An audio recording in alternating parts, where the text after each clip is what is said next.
Hello everyone, and welcome to the second half of this episode, where we will be taking a dive into what's happening on the High Elven side, where Emery, Luvash, and Nervek will now be learning of their fates. We open our scene with Luvash and Nervek still sitting inside of this small room, almost cell block like interior. After your companion Emery being taken from you via the use of some magic that you are not too familiar with, the both of you have been sitting, waiting. The two of you have made somewhat light conversation, touched upon some things, and just as the silence begins to grow, the grate before you that was obscured by some sort of whitish gray mist begins to shimmer slightly before coming apart in pieces, almost disappearing very slowly. The mist begins to dissipate, and across from this sort of walkway, you see another similar gate with mist and a figure standing at the entrance to yours. It's a high-elven gentleman. He's wearing a breastplate with a few sigils upon it. It is a lightish gray color with purple sort of adornments and dyed leathers that connect the several pieces of armor together. He looks at both of you up and down.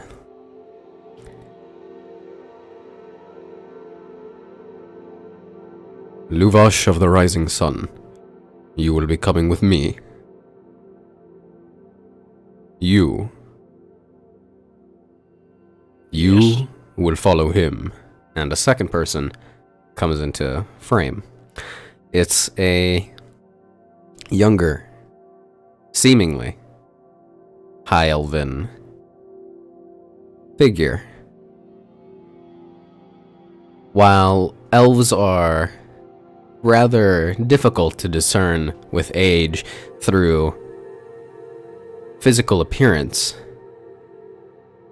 this one seems more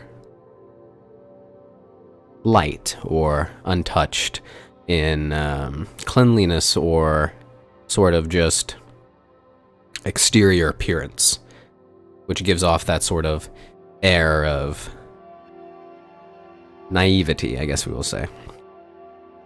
You will be going with him. Luvash nods his head and begins to follow the first gentleman, and then the second one sort of just stands, waiting for you. Well, I'll get up and I'll head towards him.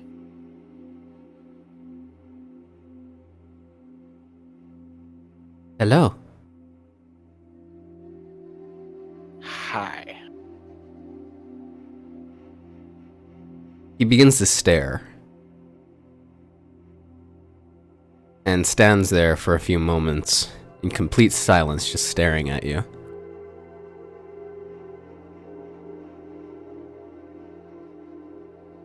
What are you looking for, knife ears? Apologies, I have never seen a human this close. I am intrigued, to say the least. You will be coming with me, and we are going to be taking care of a few things before we release you into our humble abode. Alright. Please, this way. The figure turns around. He's dressed in similar clothing and armor to the larger figure, but does not walk with that same air of confidence that the first one did. You follow him through several twisting hallways with sharp corners and very sharp turns. Very, very maze-like interior, almost as if one person were to escape from their cell, it would be an even harder time getting out of this area. You see several dead ends as you gaze into the other hallways as you're very diligently following behind this smaller elf. Until eventually you come to a gate. This gate is similar to that with the mist and metallic bars. The figure simply puts a hand forward and says a few things. A sort of bluish radiance kind of glows off of his hand, off of the top of his hand. You see the sigil that was on the banner the night before. It glows, and the gate falls.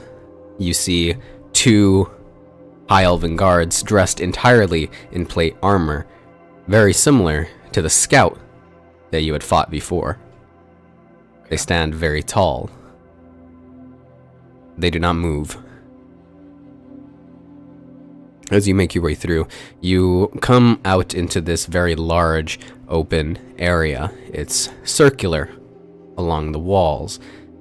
There's several people moving on platforms that are risen in the air, sort of forming these bridges and walking.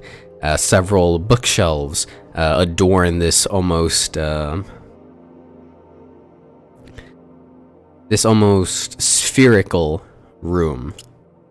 Several doorways are visible between the bookshelves as you are still following this high elven figure. He leads you through one room after the other, after the other, after the other. Each time, more and more things seem to be less rooted to the ground.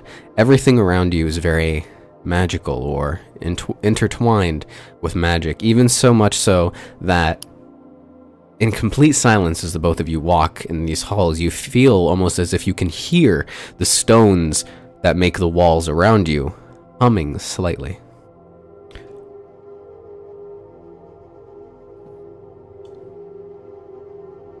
Eventually, you come upon a line. The figure turns to you and says, "Please, wait here, and everything will be sorted." Alright. As soon as you take your place, several more take their place behind you. You wait in this line for an unknowable amount of time, slightly moving your way forward every so often. It's dark. There's very pale lighting around you with small pinkish purple blocks of crystal almost inlaid in the ceiling that give off a sort of dull purple glow. It's very dimly lit. Eventually you come to the front of the line and you see a door. Every time somebody enters in through the door, they don't come out. Instead, the door opens once again, the next person steps in, and the door opens once again, and the next person steps in. And it continues until eventually you're at the front. The door opens before you. What do I see?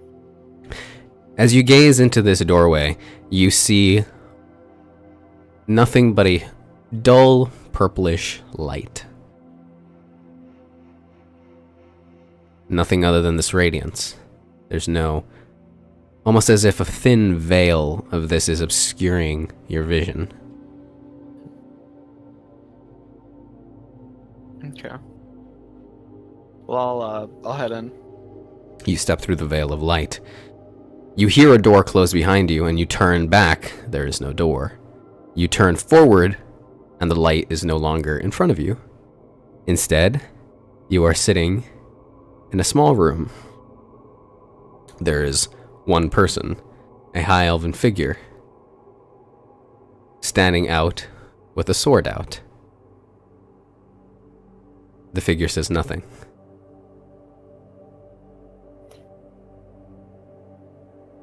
What's he wearing? Is he wearing plate? It's hard to tell. The room around you is very, very dark. There is a semblance of light emanating from an unseeable point above, almost like a spotlight. That sort of extends outwards and softens.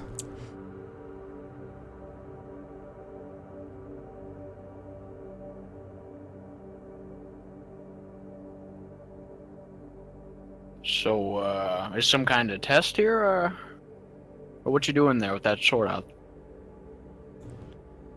What you doing here? Thought you hated knife ears. Well, that's the truth.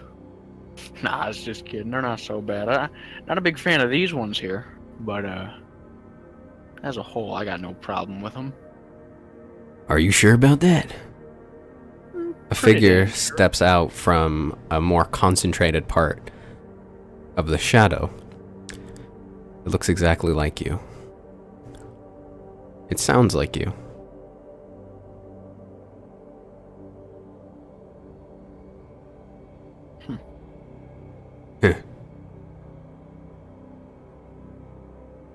I know what you're thinking. I can take me. Shit. So what are we doing here then? Me? What is me doing here with knife ears? Me? Trying not to get myself killed.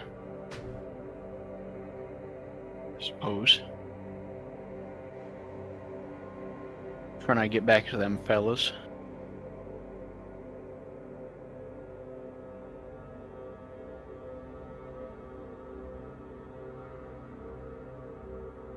So, you some sort of construct? We playing mind games here? What's the end game here? I'm you, and you're me. How do I know you're not some kind of construct? Last thing I know, I step through this pink light in this door.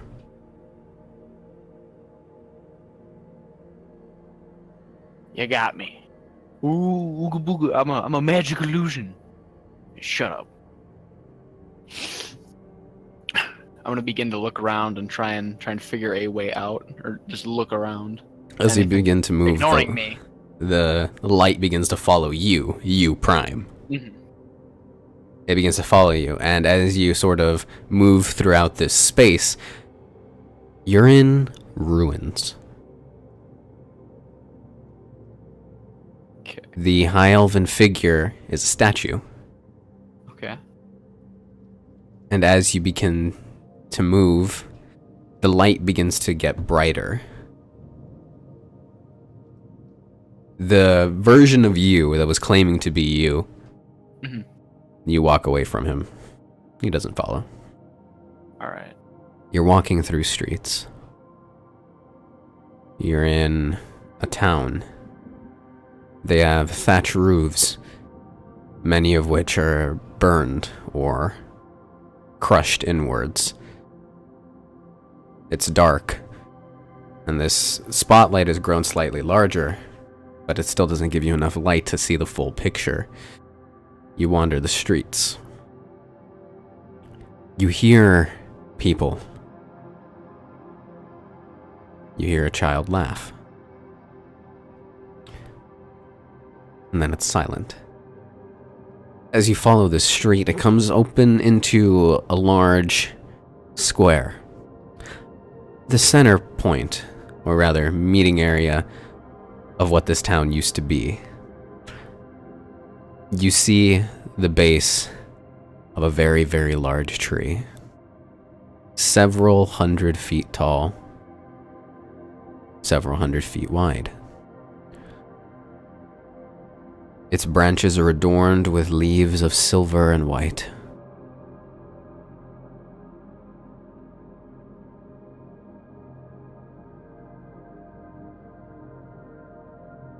Beautiful, is it not?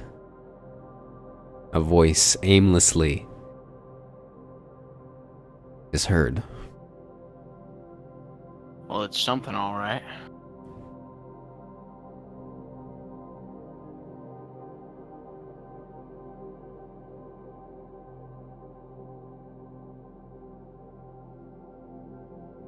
The voice speaks once again.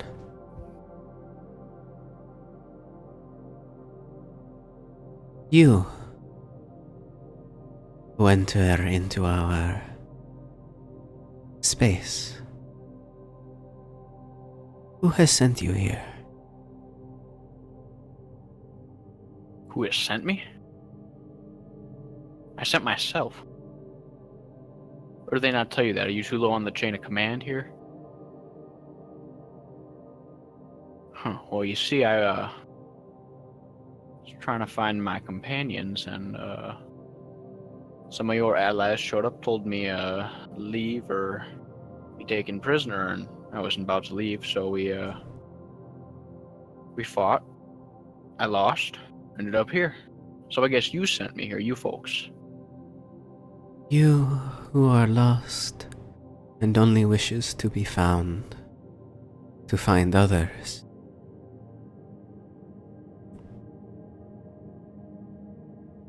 The voice isn't as aimless anymore. It almost sounds as if it's coming from behind you.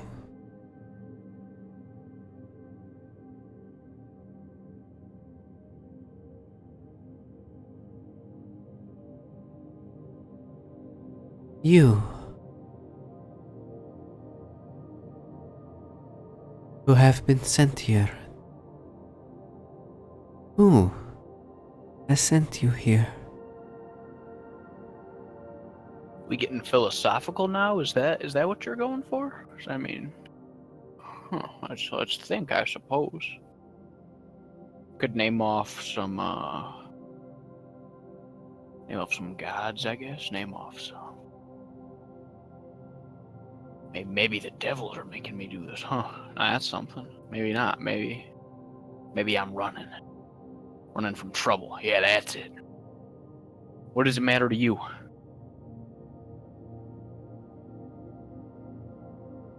I see.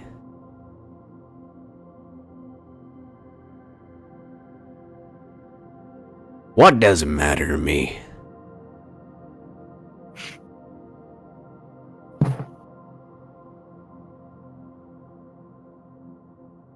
Well, I guess that's up to us then, you and me. And me. A second one.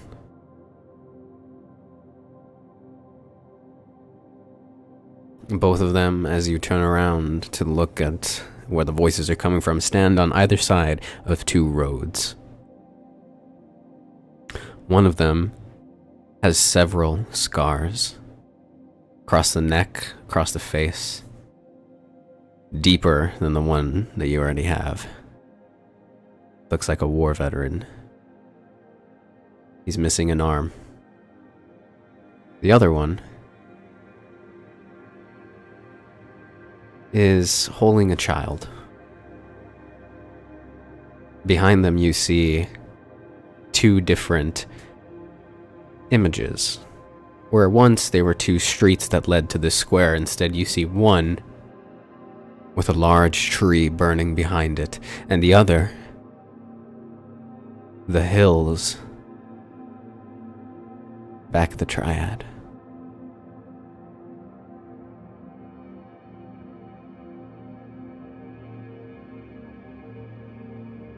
What are me doing here? What are me gonna do? Sure as hell ain't gonna die here, I can tell you that. Doesn't look like either of us did. It's a good sign, at least not since that other time. But then there's also me. A third one appears. It looks like you, but it isn't you. You have two large, dark ebon horns and blackened skin, almost charred, burned. with a crown of thorns.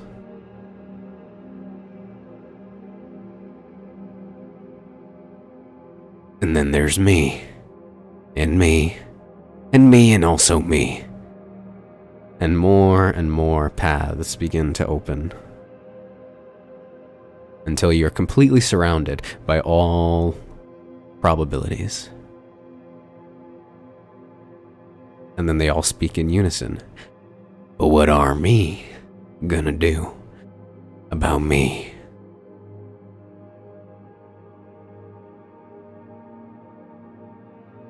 I'm gonna go ahead and tell all of us, all of me, to fuck right off. I'm figuring this shit out myself. I don't need you, and you, and you, or you. Yeah, I'm talking about you. I don't need you. I got me. I go on get. They all fade.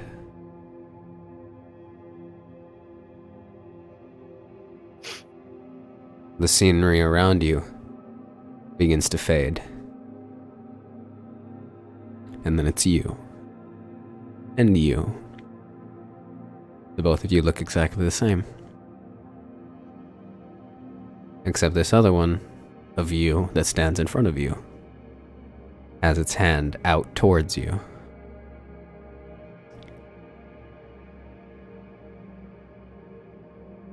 Like a handshake sort of thing? Palm facing upwards.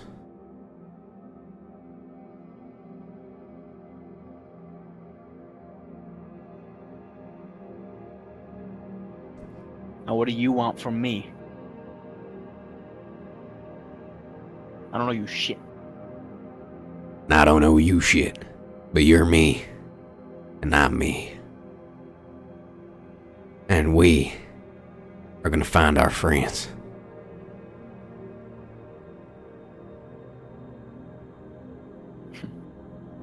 Well, alright then. Do you take his hand? Yeah. As you do so, all of the reality around you gets pulled and almost vacuumed into the connection once the hands are met. And then everything around you in the space is dark, except for a high elf sitting behind a desk in this space. Sit. I'll sit. A chair manifests for you to sit. Nice. Name? Nervek. Race? Human.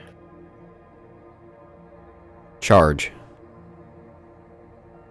Charge? Charge. Now what do you mean by charge? You're a prisoner, are you not?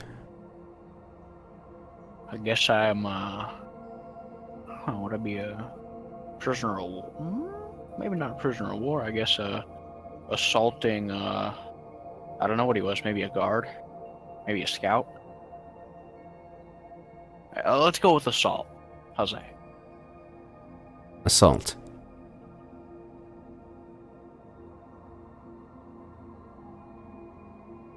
The figure puts a hand up after writing these on a piece of parchment, and a purple flame engulfs the parchment, and from the smoke, a sort of image begins to form and take place, and it's a freeze frame of the combat between you and the scout.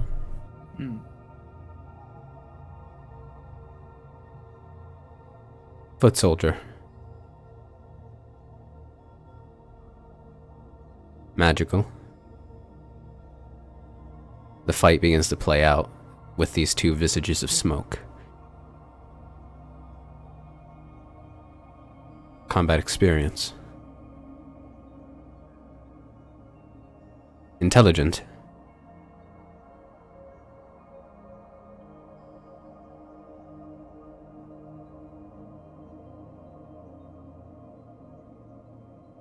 The smoke visages disappear.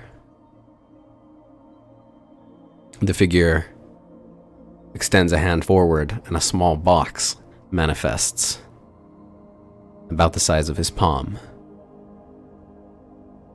He releases it, thrusting his hand forward, and it floats through the air to you. I'll catch it.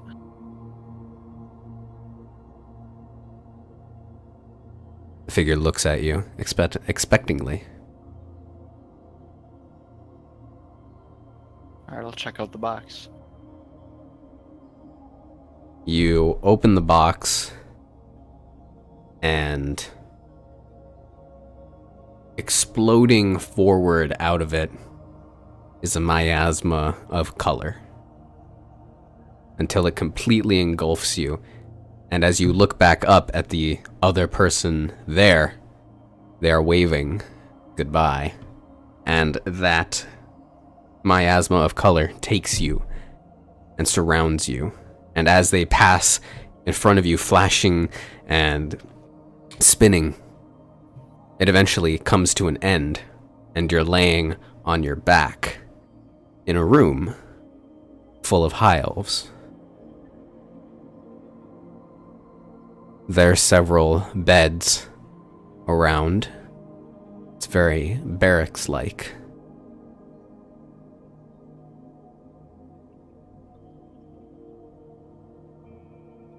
Well, I'll get up off the floor. And look around for any familiar faces. None of them are familiar.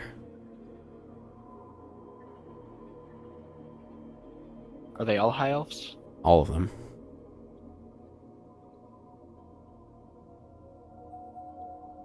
What are they doing? Are they like chit-chatting like I would like, can I, based on their behavior, recognize what it was like back when I was in the barracks in my past, or is it different?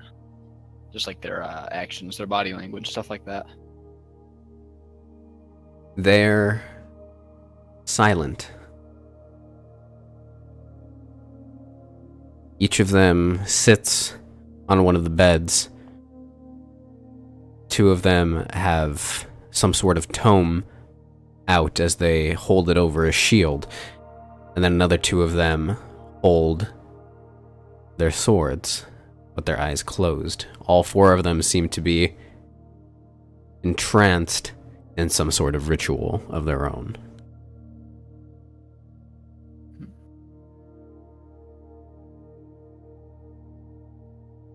And how many total would you say are in this room with me? Is it just the four, or are there more of them? There are four. Okay. Are they all sitting in like a little circle thing, or what? No. Their beds are on the left and the right, and as you're gazing at this image, you are pulled away from it, almost out of the back of your body, and you stare at this scene. It is frozen, almost like an outside looker onto this room. And then everything goes black.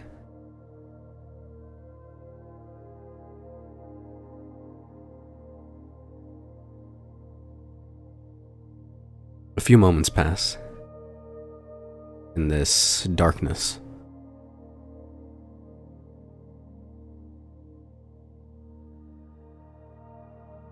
And then a light. A pinkish light. A doorway.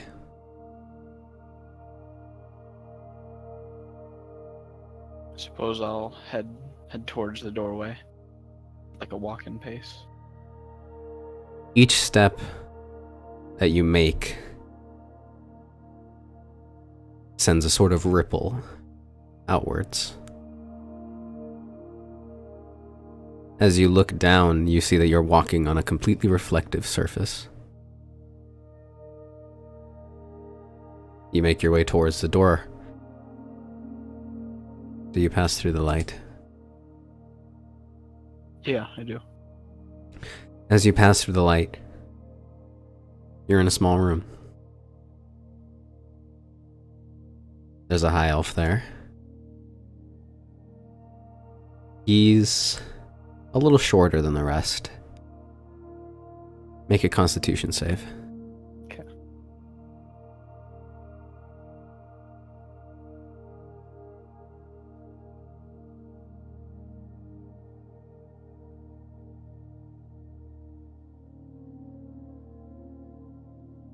13. You vomit completely. You feel faint. And you almost collapse onto the ground. It feels almost as if all of your insides were in this constant state of motion and then they all stopped suddenly.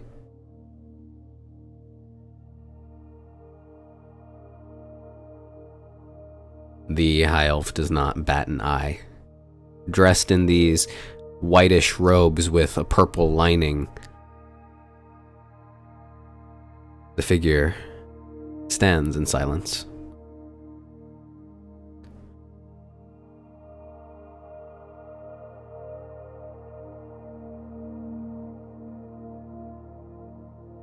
I'm gonna wipe my mouth with the sleeve of or not the sleeve of, but like part of my cloak.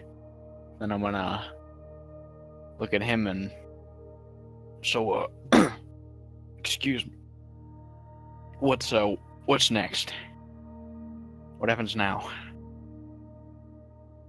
Well, you aren't dead, so we continue. All right then, lead the way.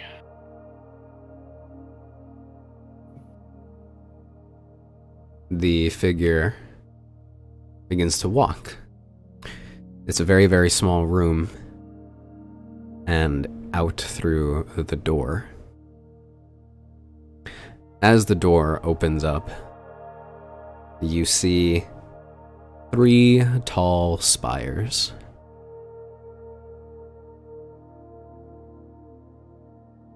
They are beautiful.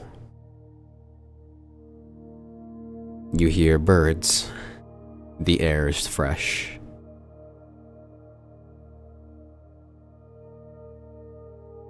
Figure closes the door and begins to say something in an arcane language, weaving her hands out in front of her with tendrils of whitish purple energy coming off of her fingers until she manifests this ring. And she hands it to you. This ring has several purple, silver, and yellow gems embedded into it. Put this on. I'll do it. As you put it on, it melds into your skin, painlessly. The gems travel down to about halfway above your palm, and the silver of the ring kind of just flattens against your hand. You are free to wander the streets. Modus Della.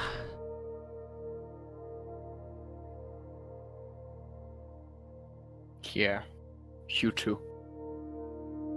I guess I'll look around. You're still in the small room. Oh, okay. So the streets would be through the door, yeah? Yeah. Walk to the door. As you exit the room and leave this building, you turn around and there is no building. Make a perception check.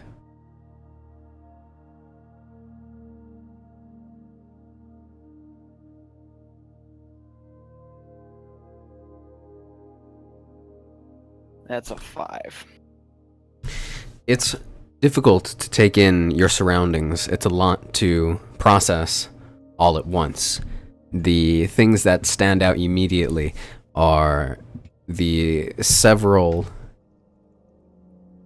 hundred people that are making their way throughout this area.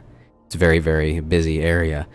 A lot of the dress is very similar. White, purple, and some pinkish colors mixed in.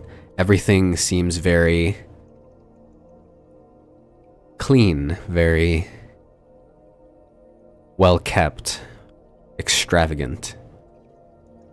several buildings that are made out of a sort of whitish marble. The streets beneath you made out of this very smooth grayish stone. And several smaller sketchings of writing that run along the sides of the street.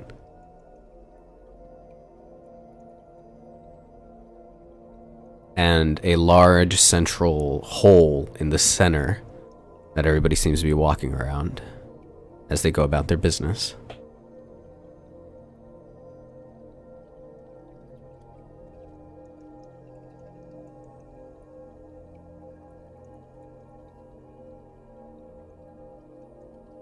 That's what you got. Okay. What are the people like? Are they all high elves or? Yes. Okay. I guess I'll wander the streets. I'll try and get my bearings on things. So the first thing that draws your attention is obviously the giant hole in the center of this area. And as you walk over towards it, you try to lean forward over it to get a better view of what's below it, but as you do so, your face meets contact with an invisible sort of force, seemingly to prevent people from falling into the hole. But what you can see from your vantage point is several rings of cityscape. And as you look up, you see several rings of cityscape above you as well. And along the edges of these circular discs of floating city, you see bits of stone that form as almost staircases, with several streams of people going up on either side. Almost like ribbons connecting the different layers.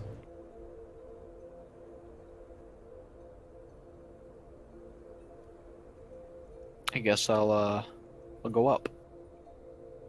So as you navigate through the streets, you continue moving up and up and up and up, seemingly to reach the top, correct? Yeah, that's the objective.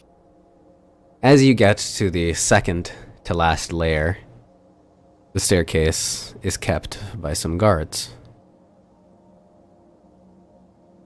Both of them are dressed in full plate armor, very regal, silver and purple with gold lining. Okay. I'll approach them, but like keeping my distance because I understand they're guarding it, but just like get to a distance to where I can speak to them. Okay. Then, well, I suppose in Elvish, since I speak Elvish, I'll say, I'm a new arrival here. I see that you folks are guarding this upper level here. Is this the ruling class level above us here? They do not speak, but they cross their glaives across each other. Well, all right then. I take that as a yes. Guess I'll turn and check out this second to top layer. The second to top layer has a lot less people. There are mostly people wearing long robes, and you see one person that is entirely different from the rest. Bronze skin, almost like a beacon in the night, standing apart from the rest, aimlessly wandering.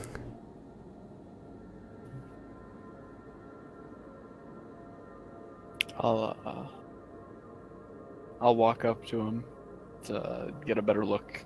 As you get closer, you realize that it's Emery. Mm-hmm.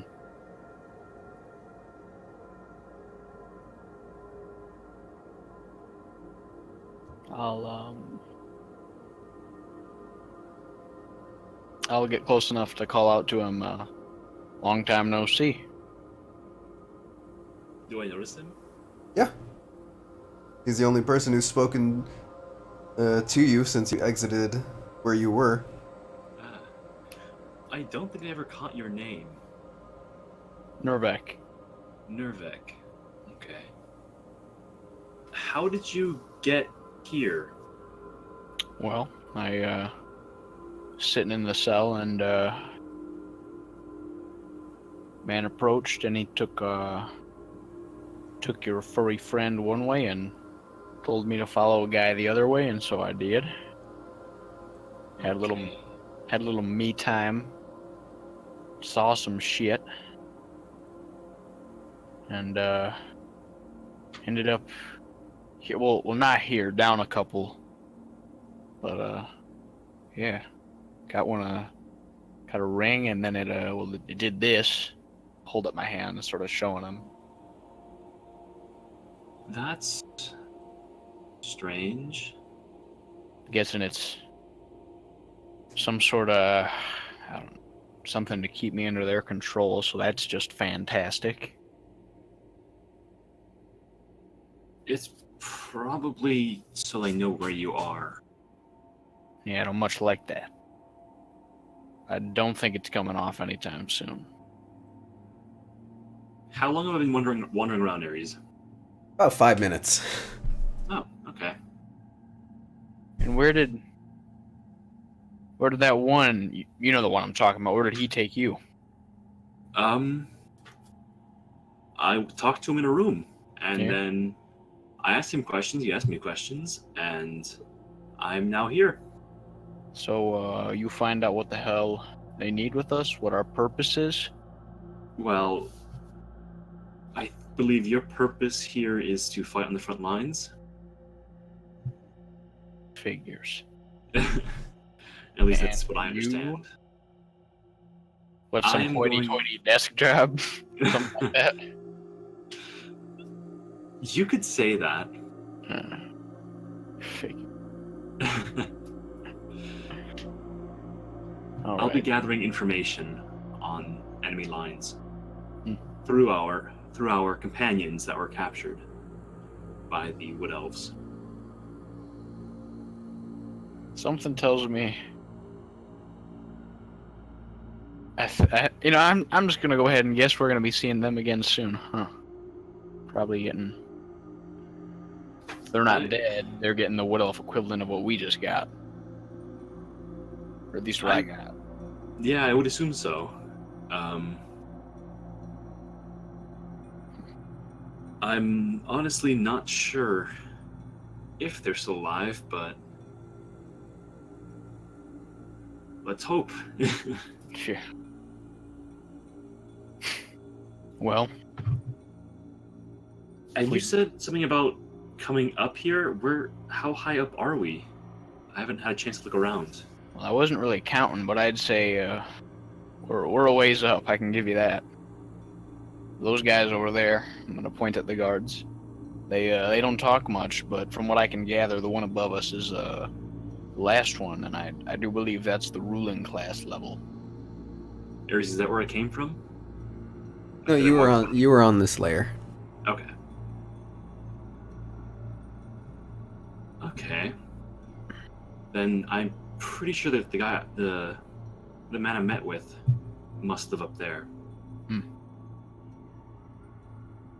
So what are we supposed to do for now?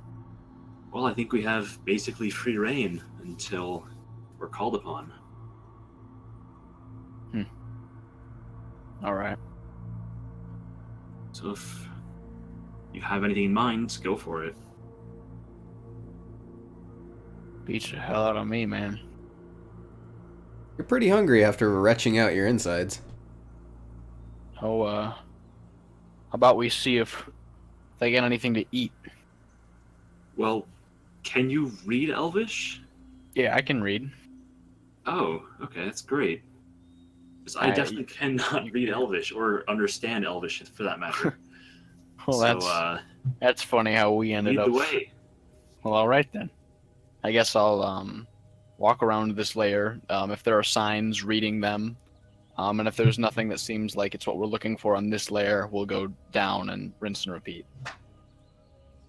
So, as you begin to wander through the city, you realize that there are a lot of conveniences that you would find in other parts of the world that do not exist here, due to certain factors, such as places of lodging.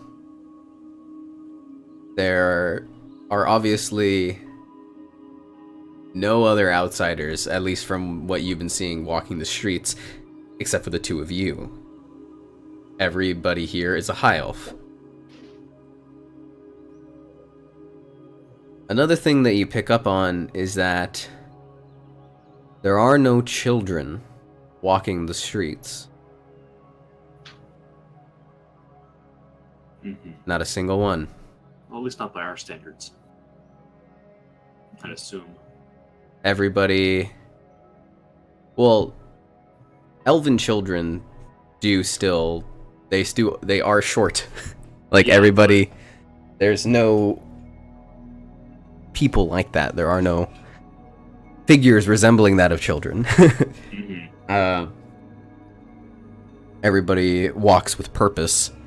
And in these different layers, people go into the different buildings, retrieving specific things, or going about their business. And as you begin to look for a place to eat, it takes you a good while until eventually you are on the 11th layer. There are 12 layers in total. You're on the 11th layer, and it's a little more crowded. And 11th from the top? Yes, 11th from the top. Okay. Yeah. It's like, we were on the 11th level, so... Yeah. Okay. So, one above the bottom, squished between two buildings, you find a place that, written in Elvish, says real food in a big sign. I'm gonna laugh a little bit. I think it says real food as opposed to fake food. I guess so. Well, let's go on in then. Yeah. Of course. All right. As you make your way inside, the air is immediately filled with the sounds of cooking and sizzling of meats, and you are immediately hit with a rush of the smell of food. There are 2 or 3 other people in this area. Several tables are around. A majority of them are empty, and the 3 people that are in this establishment are all sitting at the far end of the establishment, along a row of stools. The wall sort of acting as a serving window to the kitchen behind it.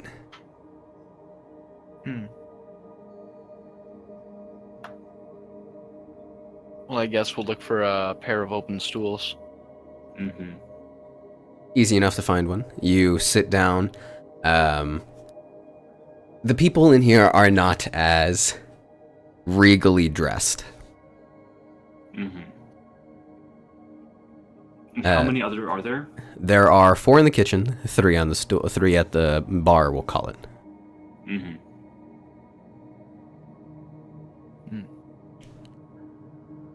So commotion is going around. Cooking is being done. Foods are being prepared, and eventually, the sort of leader of this group of meal preparers, we'll just use all the different types of words, acknowledges your presence, turns, and then sort of passingly gives you the "we'll be with you in a moment," and then does a double take. Oh. He was talking to another person there, another patron, but immediately drops what was going down on there and almost seemingly glides over towards the pair of you. Hello. Is this in common or Elvish? He's speaking in Elvish, so only Nervik can understand. Hi, me and my companion here are looking for something to eat, but he doesn't speak this language, so he might take a minute. Ah, I see. He immediately tries to. He's looking for your hands wherever they are. I'll put the one with the one I put the ring on. I'll extend it out, palm facing up to him. Ah, that makes sense. Yes. Well, all right then. What would you like to eat? We serve real food here. Well, all right. What kind of real food would you recommend? Well, we have choices from the local wilds, game that is brought in by our sources. If you prefer to not eat meat, like a lot of the folks around here, we can have something made in that sort of nature as well. You know what? Give me the chef's special. Whatever, I see. Whatever you care to make. It doesn't matter to me. And he'll have the same. Coming right up. And Kalman, I'll say, he was offering a bunch of, high elf sounding stuff. No meat options, and I just told him to get us whatever the hell. So. Okay. Well, hopefully it's good. Agreed. So some time passes, and you see several hunks of indistinguishable meat, sort of almost like all you see are different cuts of meat of different colors, some that are even purple or blue instead of the normal reddish or pink colors. I thought you said they didn't serve meat. No, they said that was an option. They had stuff from the wild game, all sorts by the sounds of it. So after some time passes, 2 plates are served up, and it contains a variety of 4 different colored meats. That is it, just meat. I'll eat the dish. Yeah, I'll dig in. All 4 of them have very distinct flavors, and the colors in front of you are purple, blue, red, and one that is a very, very dark green. I'll go for the green one first. The green one is actually very delicious and very softly textured. It's very difficult to comprehend how something can be very stringy, but also very, like, full. Like a thick piece of meat, but it comes apart. It's weird to think about. And as you continue going through the meal, each of them are vastly different from the one before. Different taste, different texture, until you complete the meal, and then several of the gems along your hand glow in different patterns. Almost like a dial board flashing, like.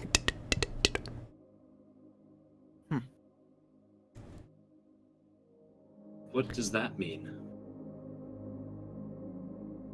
Sir, what? I'm new here. What's going on here with my hand? You're a soldier, are you not? Yeah. You have just paid for your meal. Oh, and how'd I do that? With your attachment. Okay, so it's I take it I work. I gain some sort of credit on here, and then I can spend that in the city. Is that how this thing functions? It's about right. All right. So haven't done any work yet. So have I just accrued a debt? Potentially. Oh, wonderful. That's All an right. interest. That is interesting. May as well enjoy this if I'm going into debt for it. Well, we are going to war soon, aren't we? Suppose so. Might as well enjoy ourselves while we have the chance. Mm-hmm. So I'll continue to eat. And you eventually finish the meal. The both of you sort of just take a moment to get your bearings on the situation around. It's a lot to take in all at once. And you really don't know what your next step is going to be.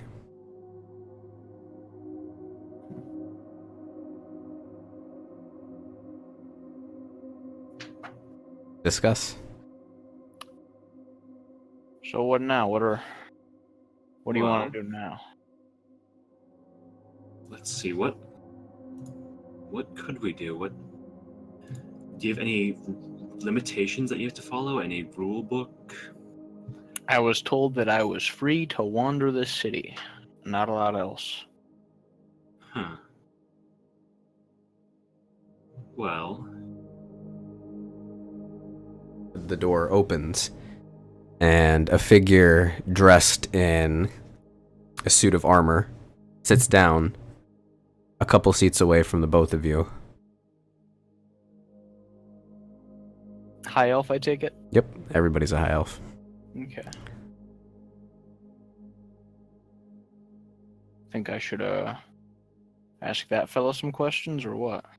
if you'd like to, I'll try and think of something. Alright, well you get on to thinking. And in Elvish, excuse me, sir. To the man in the armor. The figure turns towards you, Are you a soldier? holds up his left hand, the top of the hand facing you. Looks exactly like yours. I'll hold mine up too. I just got this today, so I'm a little confused with all this. So how when are we going back out? When's our next I guess mission? Let me put it to you like this. There are 3 sets of gems on your attachment. That ring, it functions as everything that you're going to be doing around here. And when it's time for combat, it also serves as a beacon to teleport you to the barracks. Where we'll gear up and then we'll move out. Okay. So is there any warning, or do I just get teleported like that? Immediately. Alright. Supposed to always be on duty. Okay. Always be vigilant. War, it's war. Can break out at any moment. Right. Now, is it Wood Elf? Just the Wood Elves we're fighting, or what are we up against here? Sometimes it feels like the whole damn forest is against us. Well, we're up here and they're down there. They ever got up here? They've tried. They tried. Climb one of those big ass trees and maybe just jump. Well, name's Nurback, and I'll extend my hand, shake. He grabs your forearm. I'll grab his forearm. I could tell you my elven name, but it takes too long to say. All right. Everybody else just calls me Shrink. Alright, Shrink.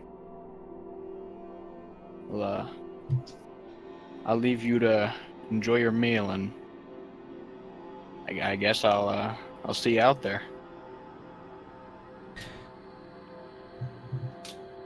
You don't know too much, do you? About all this shit here? No. Not Didn't much think at so. all.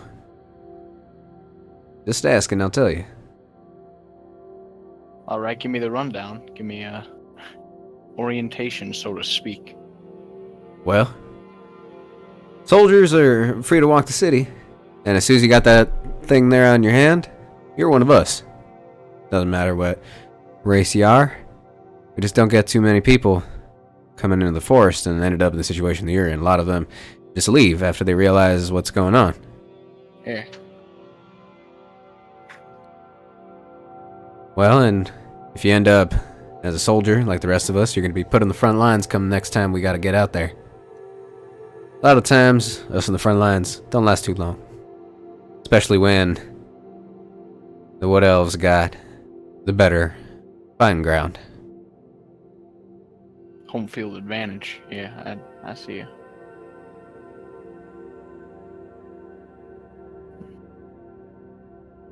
you. He looks over at your finished plates.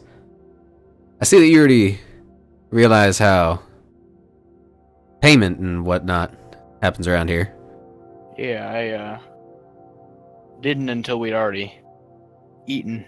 So, I haven't been out to work yet, so am I in debt now, or how's that work? Technically speaking, yes. Alright. Each conflict you come back adds you a little bit more. And say I cut down a couple enemy combatants. Is there anything extra there, or is getting back alive the only thing that matters? As long as you come back alive, pays pretty good. Alright. The more times you come back, the higher up you go. Until eventually you don't gotta fight no more. Alright then.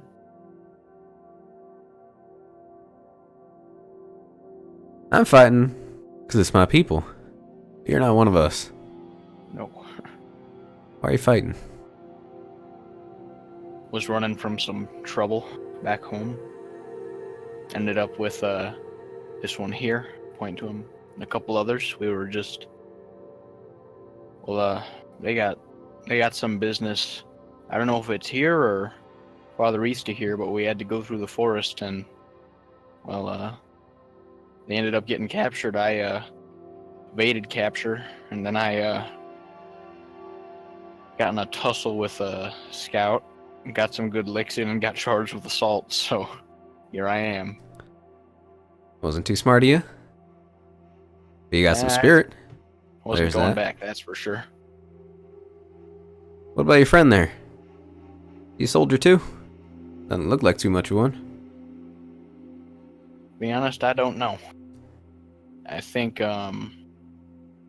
he might be an intellectual sort.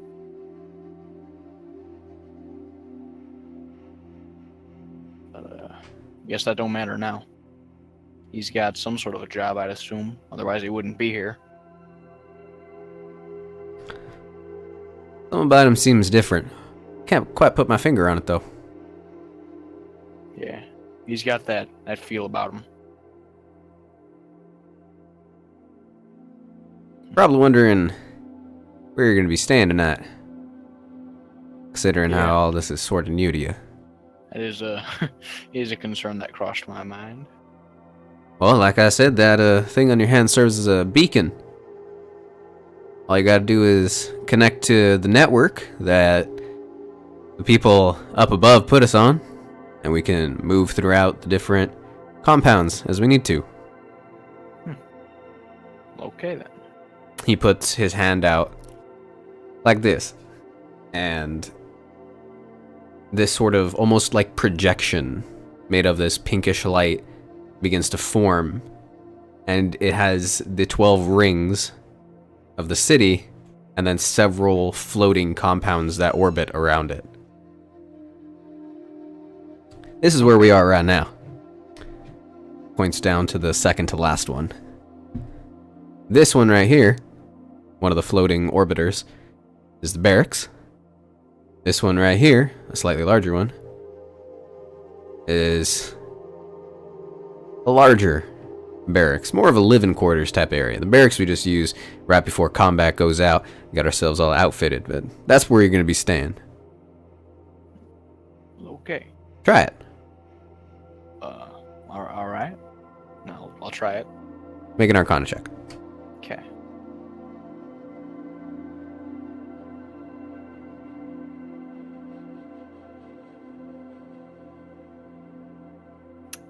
Nat 20. You begin to focus on the attachment on your hand, and as you do so, you feel something almost click, and the lights, the gems on the top of your hand, sort of glow softly, and slowly but surely the same projection begins to form.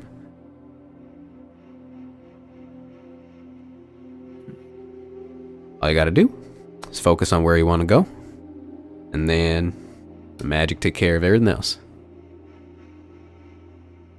That doesn't seem too hard. Just don't try and get anywhere you're not supposed to go. And that would be the uppermost? Top one? Yeah. This tower, and this tower. Don't try and go there. Okay. Other than that, nothing else really you can't do. Don't piss any important people off, and you won't get disintegrated. Well, all right then. Thank you, Frank. Anytime, Nervek. Mm-hmm. You're gonna be fighting on the front lines. I'll see you out there. All right. See you then. And he turns back and he starts eating his food. I'll turn back to... That was a whole lot of Elvish. Yeah. I'm just kind of staring blankly. Yeah, and you're seeing them like make projections with their hands. So, this thing here, it's called my attachment. It's a tracker. It'll bring me to the barracks when I need to go to the barracks. I can... You saw that little projecty thingy, yeah? Yeah?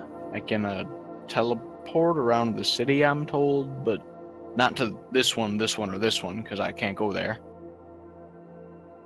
Mm-hmm. Yeah. I don't have one of those. No. I think only he's a soldier too. I think only soldiers get him, maybe.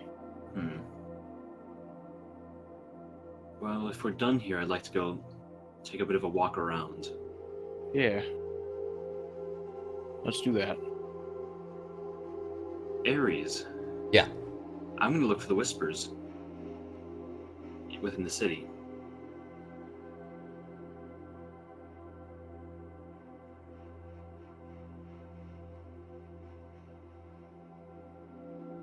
I don't know how to phrase this, so I'll just phrase it simply. There aren't any here. Okay, that's fine. Oh well. Anything interesting I see on the walk around, or we see? You do notice that there's some sort of organization to the rings. Mm-hmm. The lowermost section has the most mass of people moving through it, and the largest buildings. Obviously, this is where people seem to live. And as you continue going higher, there are less and less people that are out and about.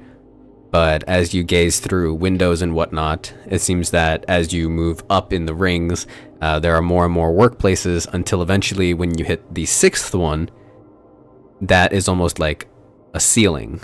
Almost where everybody below stays to, and then it resets again on the 5th to 4th. Or rather, 5th to 2nd. Mm-hmm. where it's another large influx of people, and then more so, less and less as you go up. Okay. Now, in the second tier, there are a lot of specialty areas that you see more craftsmen, more high class establishments that serve different purposes and function. Mm-hmm. I'm gonna look for somewhere that perhaps sells magic items. Something of a magical nature, perhaps? The most concentrated area of magical establishments are on the third and second rings. The second of which being the most so. After just walking around having Nervek translate signs for you, you eventually find a very, very large building that serves as an arcanum. That's the only word that you really have that describes this building, as it is what is on the sign.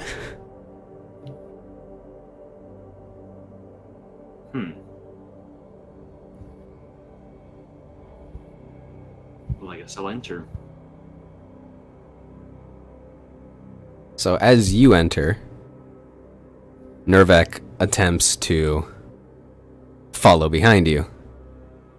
But as he begins to pass through a certain threshold, your attachment begins to burn deeply into your skin, extremely painfully. I'm gonna stop trying to enter. And you back away, and it slowly fades away. Yeah, I don't think I can go in this one. The thing on my hand was trying to convince me not to. That is strange. Yeah. I'll wait. Yeah, I'll wait outside. You go right on ahead. I'll take a look on in. You make your way inside. What do I see? As you approach the door, you go for the handle, and as you try and place your hand upon the handle, it sort of almost squishes into your hand into this sort of vapor. And upon closer inspection, it seems that this door is simply decorative. So it's not actually a door. No, it's just an illusion of a door in a doorway. I'll see if I can walk through the door. You walk through the door into the Arcanum. What you see before you are it's a long building, almost a cathedral-like building with several hundred bookshelves going from the ground almost 40 feet up, and then as you look up above them, you see almost a mirrored section of the building above with other people walking along the ceiling, browsing their bookshelves as well. With the bookshelves having just a slight amount of space between the two halves. You see several hundred books flying through the air from bookshelf to bookshelf, organizing themselves or moving themselves around. And you see several scholars, several people moving about, either looking at the bookshelves or sitting at one of the various open tables full of stacks of tomes, books, scrolls, and other bindings full of knowledge.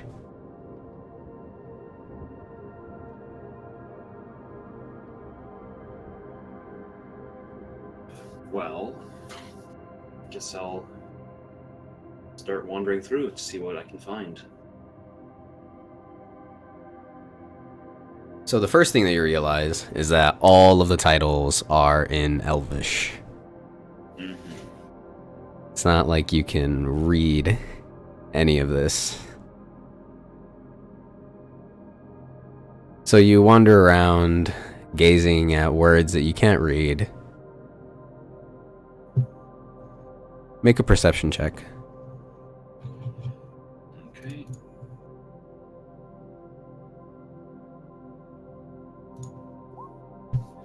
Nine. Okay. Give me a second.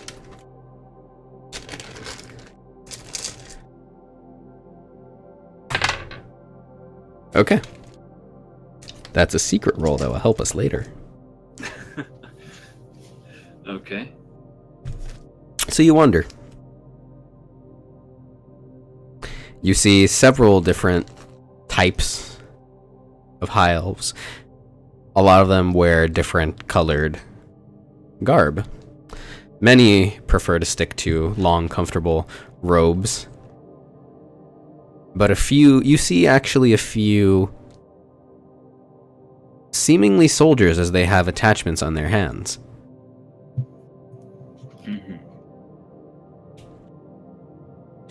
Except on their clothing, you see this sort of purple attachment on there that connects their several pieces of armor together.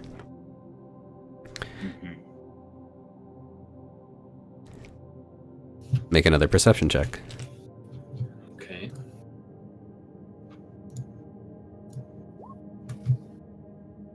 $13. Someone's following you. I am going to act like I don't realize they're following me, but stealthily peek over at my shoulder as I look at books. Like as I look at books, I'm gonna like peek at them, try like stealthily-ish, try and get a better look at them. Okay, make a sleight of hand check.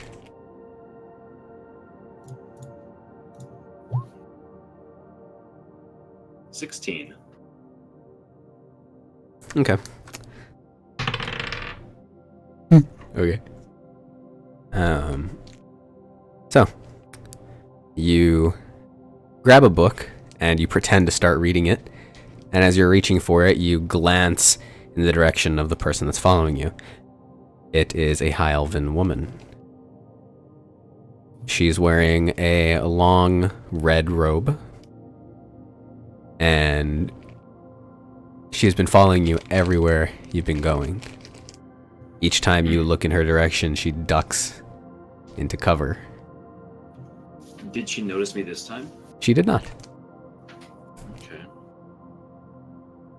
Is she still walking closer, or is she keeping her distance? She's keeping her distance, but she's observing you.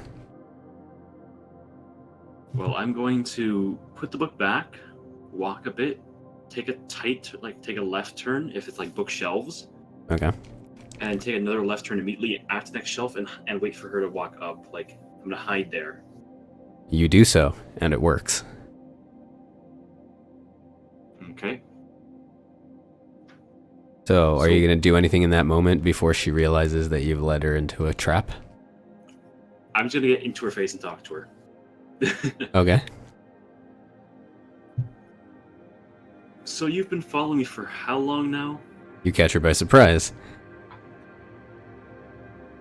She looks at you with these wide eyes and begins to speak in a language that you don't understand.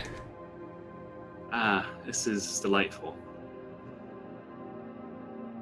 She regains her composure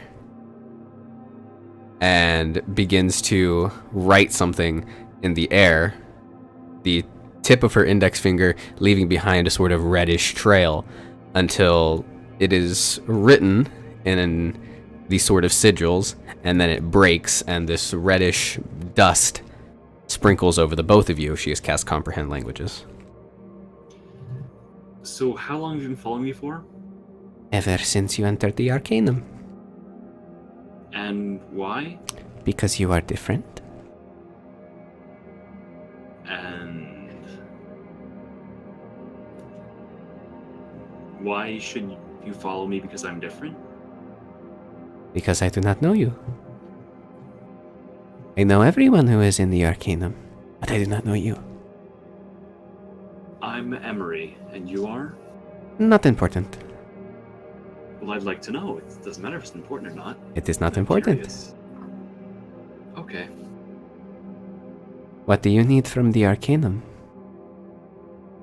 I'm honestly just curious. I'm new to the city, as you can probably tell. And I was curious as to what was here. Knowledge?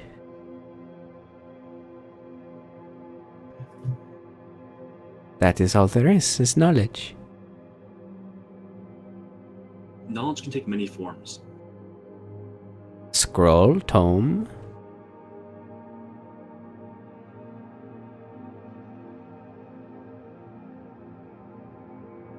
Is that all you think that knowledge is? Well, word of mouth. There is many forms of knowledge. Do you seek knowledge? In a way. What do you seek? I'm looking for information on magical items, or perhaps magical items themselves. Her exterior completely changes. You wish for information about magical items? Is it the procurement, the creation, the study of, the application? The procurement and the creation of, specifically. She looks up for a moment, thinking.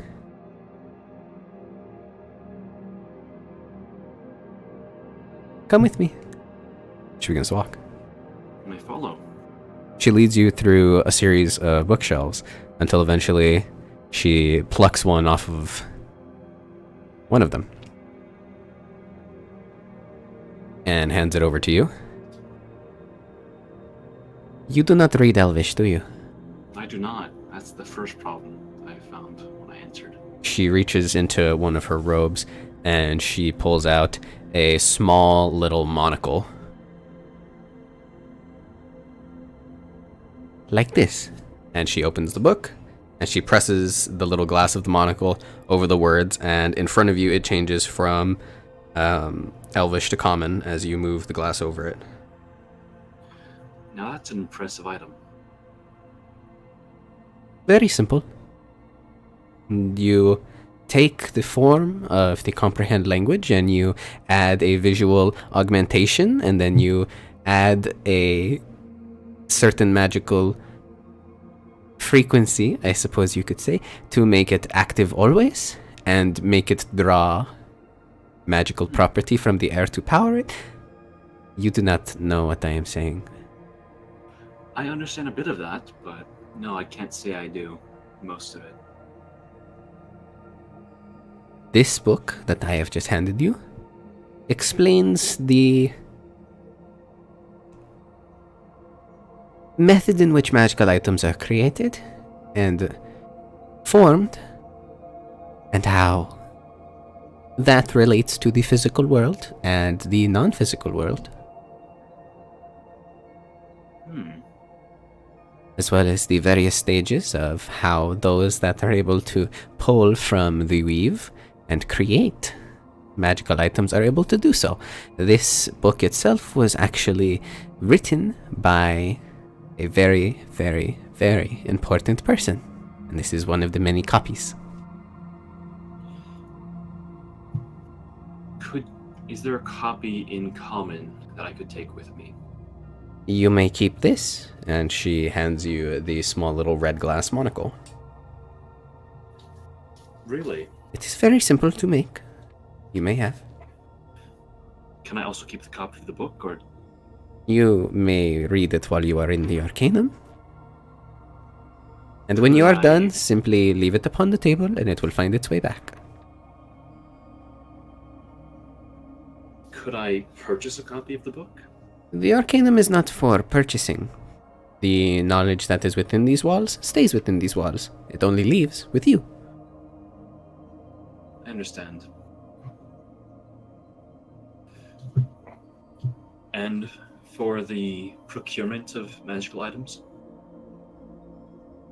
I believe it is best if you understand their function and creation before you worry about owning any. Well, I own a few already. And now you own one more. That's correct.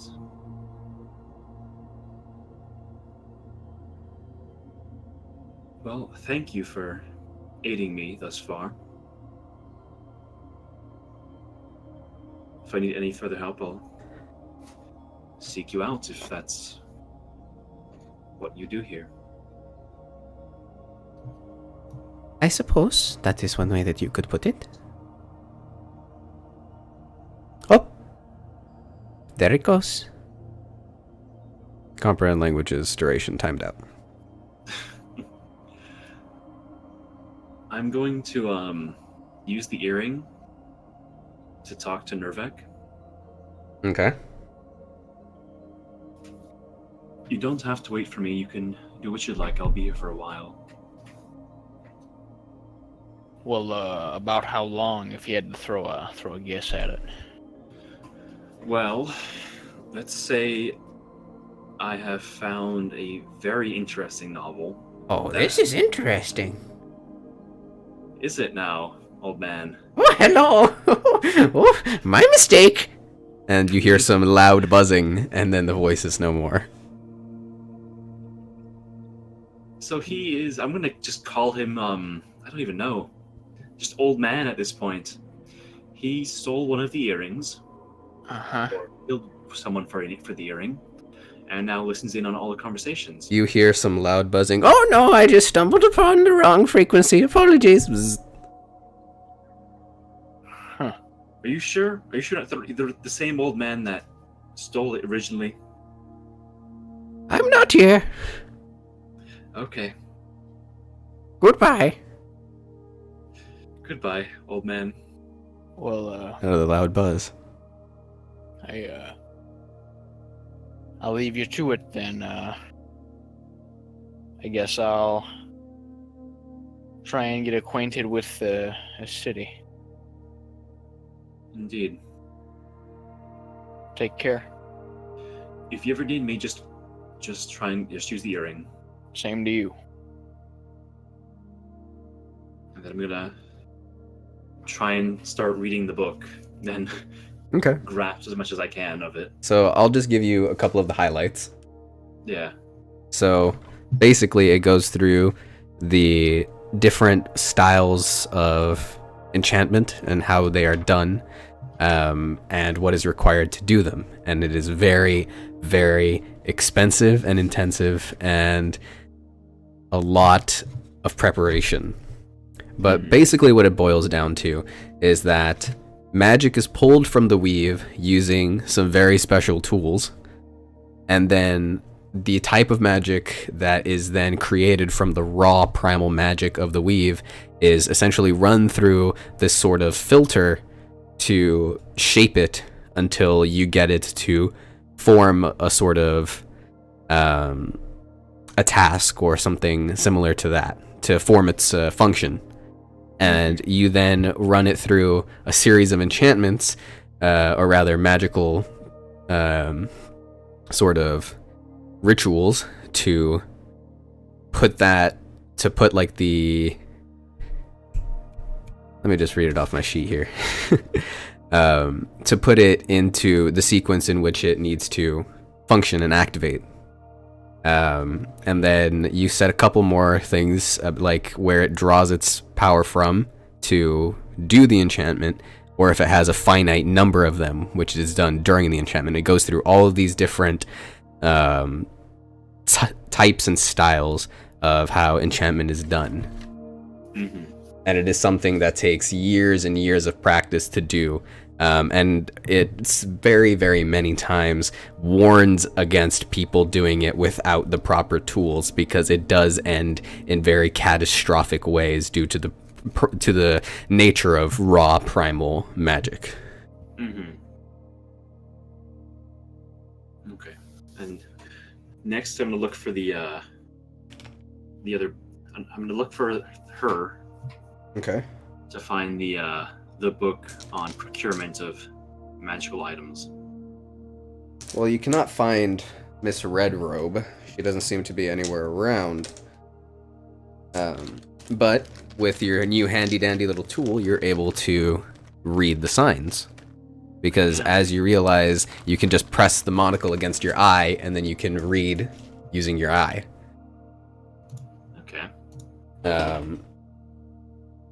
So you begin to read through the bookshelves. Everything, when you're looking through it, is like tinted red, and it gets really annoying.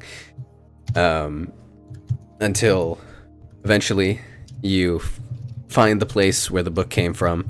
And as soon as you approach it, I assume you held the book, unless you left it on the table. I held the book. It flies out of your hand and places itself back upon the shelf, and you begin to look around. Make an investigation check. Investigation, okay. That's not a good roll. 9. 9. You begin to look around for anything specific about the procurement of magical items, but all you can really find are tomes of recounts of times in history when magical items were either used or when they were created, or such things such as that. And while moving through this enchantment section, it's very easy to get confused and find spells about enchantment and things of the mental nature, and distinguishing between the two and trying to find what you're specifically looking for proves very difficult. Okay. What I'm going to do is I'm going to try and find some parchment and something I can write with. Don't you already have that on you? I don't believe so. Yeah, from your scribe's kit. I have a Dungeon Use pack. No, when you forge those documents, yo. Oh, that's right. You're right. You're right. Well, then I'm going to write. I'm looking for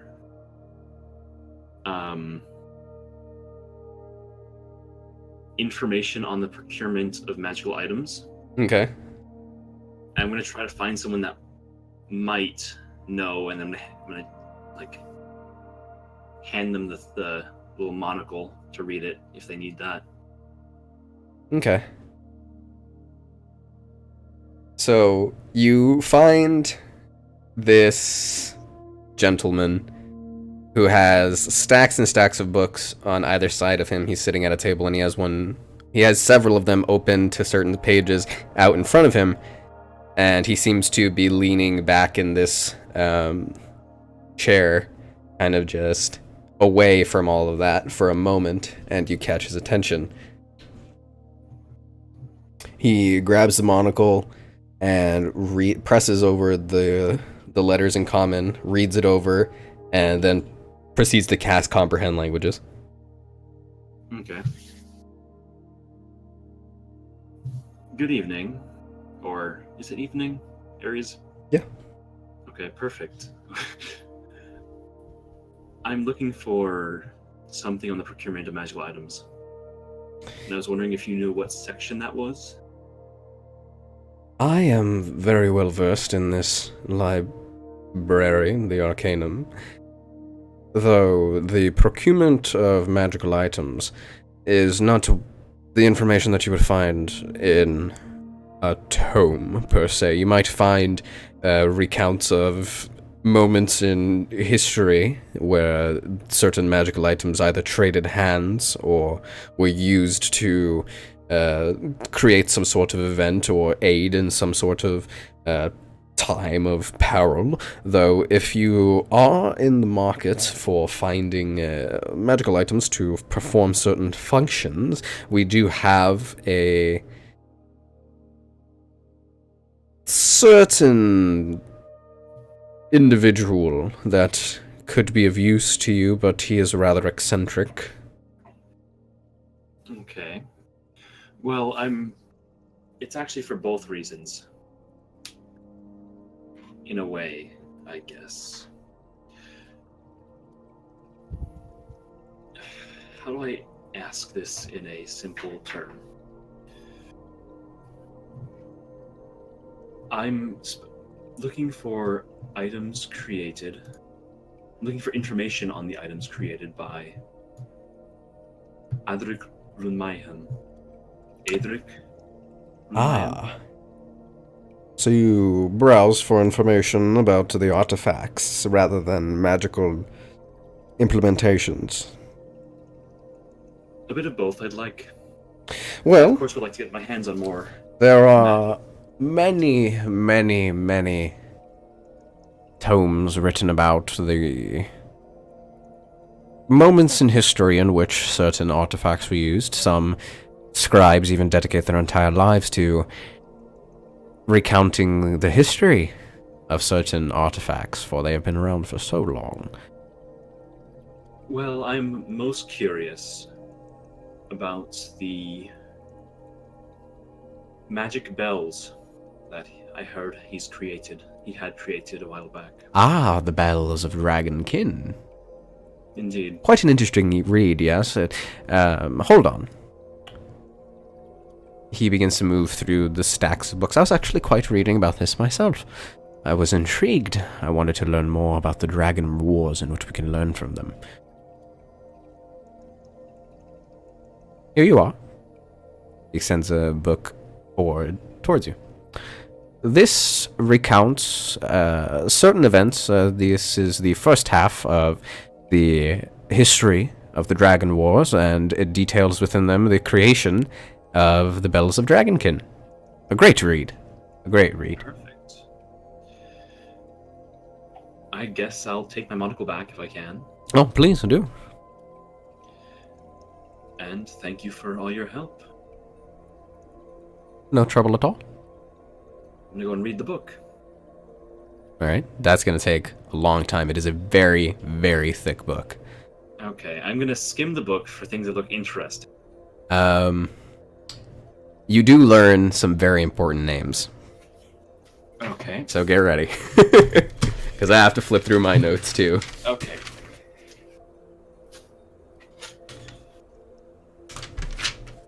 I also have some questions that I'm wondering if this book can answer. Okay. Question 1. What were the different sides in the Dragon War? The book does answer that. Okay. The Dragon War were against the metallic and the chromatic. Okay. And it was sparked by Etiogosh, the Burning. He was the leader of the conclave of the Red Dragons, and he attempted to steal the leader of the Golden Dragons, Bell of Dragonkin. And that is what sparked the Dragon Wars. Okay. Do you also want the name of the Golden Dragon? Sure. Okay. Let me find it.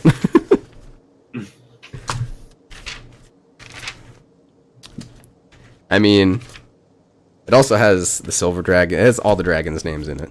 Just the major players is what I want. The major players would be the red, the silver, the gold.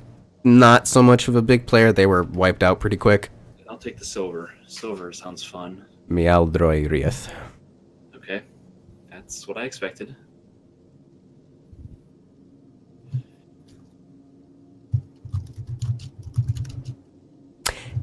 Are there any other questions that you want to know if this answers? About how old was Maldriorith?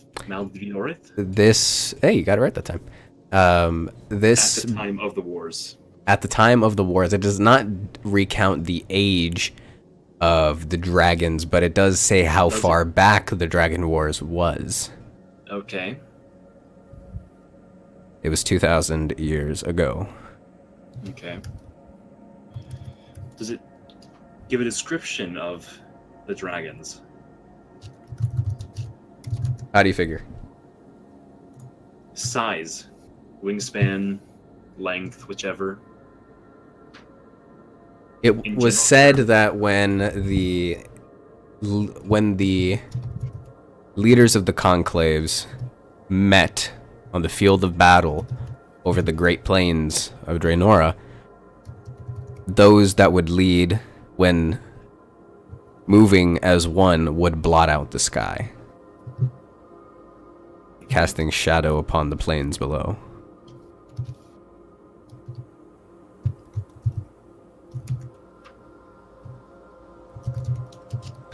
That the leaders were of such immense size that they could swallow several cattle in a single go. Mm-hmm. And then the several other sizes of the dragons, from largest to smallest. Another question. Why were the bells made? That is not covered in this half of the book. Okay. So hit me with all the names. I'll DM those to you. Yeah.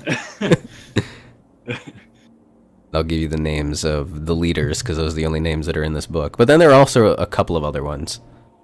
Yeah. And it actually goes into something a little bit more that does catch your interest. It talks about Etiogosh, who began to start something with a band of humans. But that is towards the end of this book. You must seek out the second half to learn more. This is what it details in TLDR of what it details. It says that Etiogosh had claimed the bronze bell of Dragonkin, and he wiped out the bronze dragons,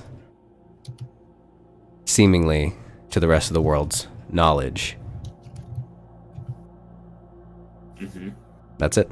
That's all it kind of really details.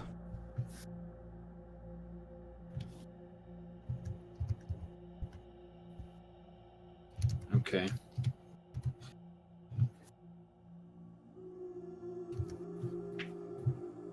So much knowledge, so much lore.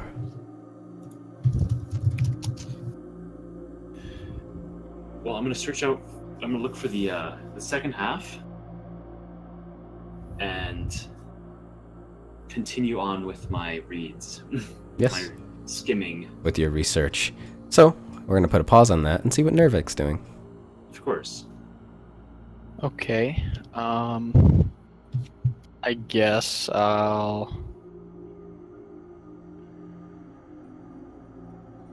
not just like sort of make my way around the various levels, reading signs, to see if anything jumps out at me. Like, I'm not looking for the barracks, but anything that would, I don't know, come in handy before I have to go out. Just trying to figure out what all there is in the city. There are mostly just places of study. People expanding their knowledge in the different arts, in the different crafts. A majority of the buildings are really dedicated to minor schools of either learning magical practice or learning that of the natural world, and mostly just knowledge circulating. As I said before, a lot of the conveniences such as markets or other such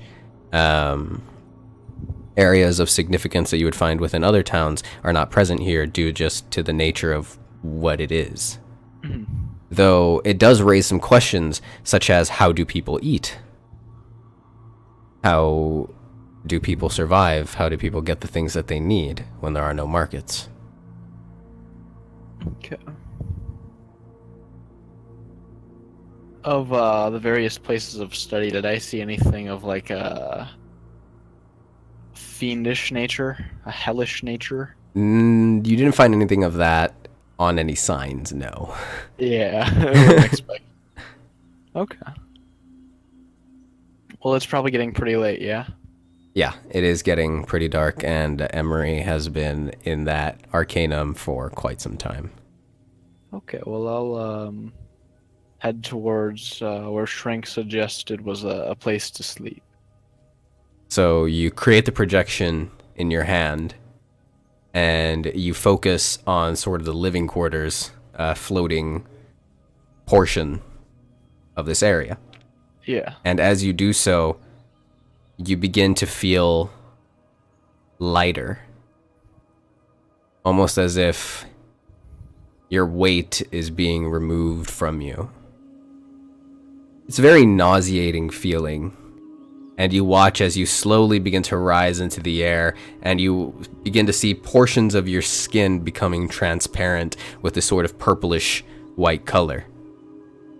Until eventually, in a sudden burst, everything around you begins to turn to this purplish whitish light rushing past you until everything lands and you're in a room. Okay. A common area. There's about 20 or so soldiers in this common area. Several tables with food strewn about. A living space. Okay. As you look down upon where you landed, you see, you're breathing into your mic a little bit. Oh, okay. You see a ring underneath you with a sigil. Similar to, but not quite the same, to one of the things that teleported you into this mess in the first place. Okay. I'll get off it first thing. And as you get off it and look back towards it, you see 4 of the runes lined up next to each other. And after a few moments, another high elf appears. Okay. Out of the spot and walks forward. The residual sort of pinkish purple magic kind of trailing off behind them.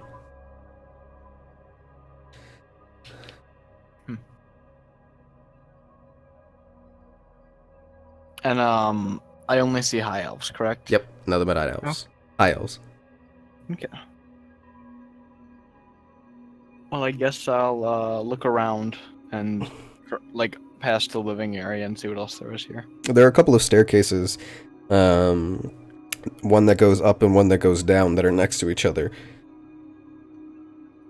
I'll go down a stair. As you begin to move through the living space, one of the other high elves puts a hand on your shoulder and says, "Hey, where do you think you're going?" In Elven, I'm gonna say, to be honest with you, I'm not sure. Or to be honest with you, I'm not sure. First day here. Ah, you're that one. Yep, that's me. Heard you clocked old Decus on the jaw with your shadowy thing? Yeah. He wasn't speaking too good after you hit him. Yeah, I would avoid him if I were you. He's still not taking it too well. Oh, that's fine. That's just fine. He got some licks in, so did I. So, if you wouldn't mind, could you give me the lay of the land here? Well, there's 4 floors. There's the first one. Yeah, this is where we all kind of just eat and talk and do stuff. And as you go up, it's really just rooms. You got one to yourself now. Just put your hand on the door and your attachment will open it up for you. All right. So what's downstairs? Why don't I show you? Come on, let's go. All right. You follow this figure downstairs, and as you do so, before in the sort of living space, it was illuminated by a fireplace. Very kind living space area. But as you go downwards into the subterranean, you see that it's those sort of crystals once again, giving off that faint light. You make your way down, and you see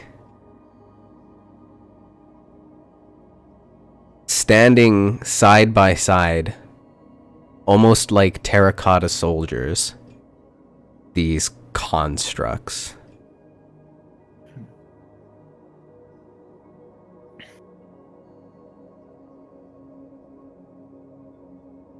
And are they just in the likeness of high elves, or what are they? They are humanoid in shape, Uh-huh. but they mostly have just completely blank heads. They are pretty bulky in size.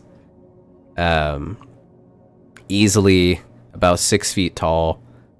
Very broadly built.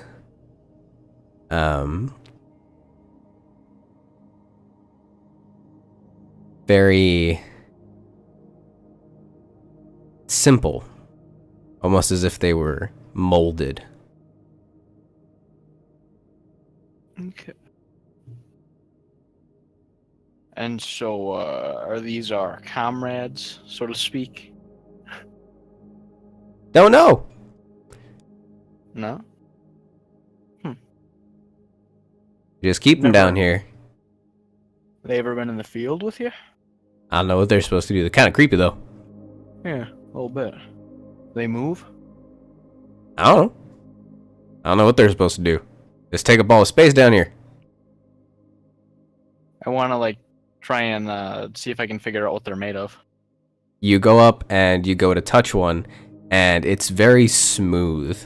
You knock on it, and it is completely solid. And from its texture, you can't tell what it is. Okay. It doesn't have any sort of grain. It's completely smooth, almost polished. Okay. It is grayish in color, but you can tell just from how smooth it is that it is most definitely not stone. There are no imperfections.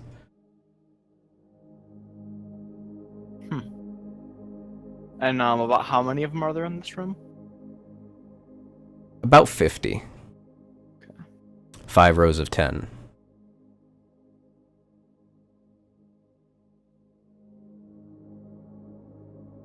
Well, I reckon these aren't just for looking at. I don't know what they're supposed to be for, but whenever the general comes by, it doesn't really check down here, so we keep these down here. And he moves between a few of the constructs and throws a bottle of some sort of liquid in your direction. Catch! I'll try and catch it. Not too difficult. It's a pretty big bottle. Okay.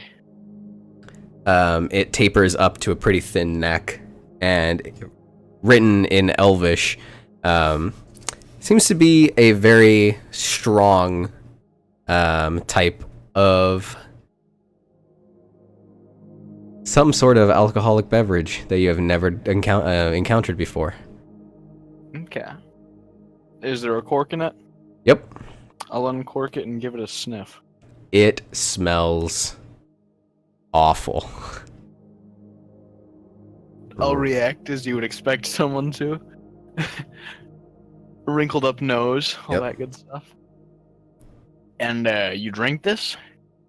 Yeah. Homemade or what? He has 2 other bottles in his arms as he makes his way through the constructs. Take it up there to the guys up there. All right, I'll be right behind you. I'll do that.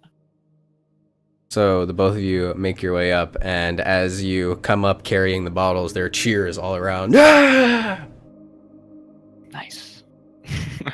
I'll make my way to the largest table or countertop, whatever it is, and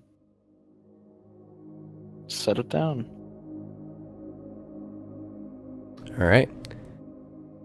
And with that, we are going to be ending the episode. I'd like to thank all of you who have joined us and stayed with us up until this point. We'll see you 2 weeks from now on Saturday. And if you want to get your D&D fix a little bit more next week, you can join us on Thursday at 5:30 CST in the afternoon to watch the next episode of our Arisen campaign.